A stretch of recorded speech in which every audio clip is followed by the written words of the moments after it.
Today I want to go over sprites and animations. Sprites we're going to cover the basics for importing and setting them up in your scene, and animations we're just going to cover a simple idle, move, and shooting animation, as well as how to set up the animator to connect those animations. So let's get started.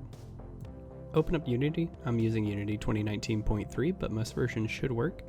Now you can start from scratch, but I've also provided a Unity package that has everything you need to get started, and also some bonus challenges in the player movement script that we'll go over in a second. So if we hit play, we can see we can shoot, move around, and have a little idle animation, as well as go in between and around these little square shapes here, which we'll go over towards the ends of the video.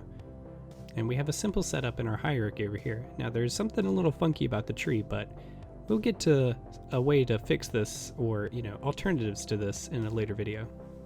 So let's go over the player controller really quick, because it's the most complicated thing of this project that isn't actually explicitly explained, since it's not relevant to sprites and animations themselves. It's very simple. We just have a little bit of movement checks and actions to perform those moves, and later in the video you will add some code to this that modifies the animations. So it is kind of important that you have this. You can download it by itself if you really want to, or you can download the whole project. I'll have both linked in the description. And at the top here we also have some challenges and bonus tasks that you can do after the video, but that's completely up to you. So with that out of the way, let's really get started. First we're going to drag in our sprite sheet into the project. Then in the project window we're going to click on it, and in the inspector tab, which is by default on the right side of the screen, we're going to add just a few values. We're going to change the sprite mode to multiple, pixels per unit to 16, get more into that later, change the filter mode to point no filter, and then change the compression to none, and then hit apply. Then we're going to click on the sprite editor button. Now in the sprite window that just opened up, we're going to go to slice, click type, and select grid by cell size. Then in pixel size we're going to change it from 64 or whatever the default is to 16 by 16. This may depend on what kind of sprite sheet you have, but this is a 16 by 16 sprite sheet, so that's what we're going to set it to. And there we go, it's all sliced like we need it, and we're going to hit apply and then close out of this window. Now click the arrow that's on your sprite sheet and select the default sprite you want and drag it into your scene.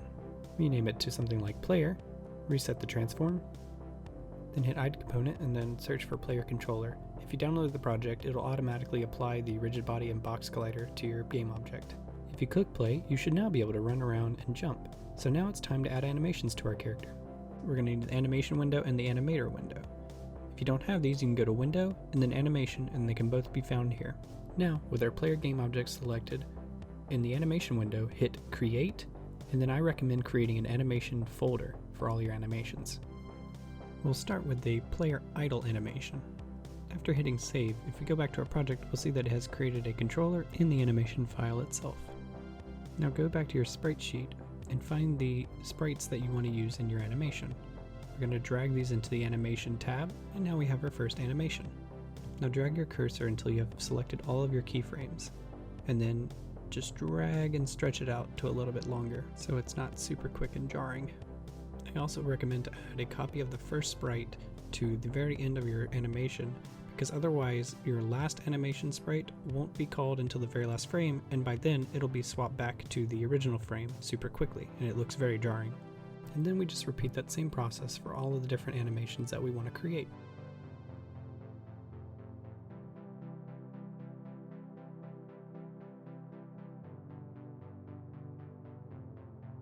So now we're going to go into the animator window and adjust the animations as needed. Move them around however you need, and then we'll get started with hooking up the animations.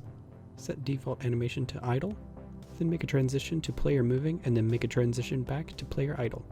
Then we're going to go to the parameters tab and create a new bool called isMoving.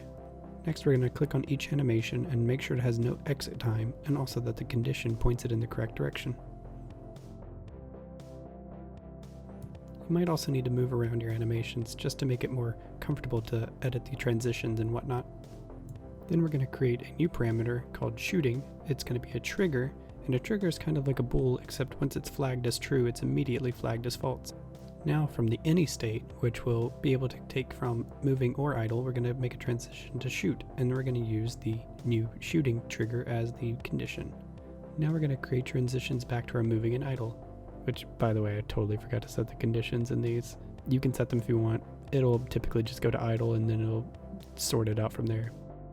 Now we can finally start getting to coding. Open up the player controller and under the start of the class, write out a reference to your animator. I call it _anim because I'm using a private reference. Then we'll go down into our start function and put _anim equals get component and then in angle brackets animator, then close it off because it is a function with the parentheses. Then we're going to go down into our update function and make use of some of the pre-made input checks that the default project has with it. First, we're going to check if x, which is the horizontal input, does not equal 0. If this is the case, then we're going to set the anim bool is moving to true.